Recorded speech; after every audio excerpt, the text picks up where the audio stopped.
বুঝি আজকে আমার ভালো লাগতেছে না, চাল পানি খেয়ে রোজা রয়েছি না। কে বুঝি বাইতে দুইটা ফুলার বউ তা মানে চাল পানি খেয়ে রোজা রইছেন কে? ফুলার বড়া পর রেন্দে দে না। আর বুঝি দুইটা পোলার বউ দেখেই তো রান্দা দে না। বড় বর বুগলে গেলে কয় ছোট বউ দে না, ছোট বর বুগলে যাই কয় বড় বউ দে নাই। আর বুঝি বড় এমনি বাদাবাদি করে দেখে ভিন্ন হয়ে গেছি গে। ওই তো বুঝি বাইতে বেশি মানুষ থাকলে এতে এমনি হয়। না বুঝি না খেয়ে থাকুক না, ভাবছি মেয়ের বেতে যাম আমার যা কিছু আছে সব নিয়ে। মেয়ের বাইতে যদি যাবে নি কে তাহলে বউ রসুন কে তাহলে এখানে যান কে সবকিছু নিয়ে। বউ তুমি চুপ থাকো, তোমার কথা আমার আর সহ্য হইতেছে না। একটা কাম কাজ করে দেবে আর বড় বড় কথা কইবা না। কি এর বড় বড় কথা বললাম তার মানে ওষুধ কথা কইলে খারাপ লাগে না? ভাবি আন্নে মারে কি সত্য কথা কোন আনের কথা কইন ধরে আমি শুনতাছি মারে আন্নে দেখা এরন না আইবেন না বিনয় গেছুন থেকে সব কিছু আন্নের হয়ে গেছে।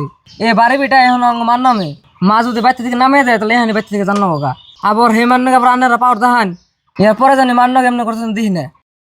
আজকে থেকে বাতর করে সব মার রান্ধে দেবেন যান ঘরে যান।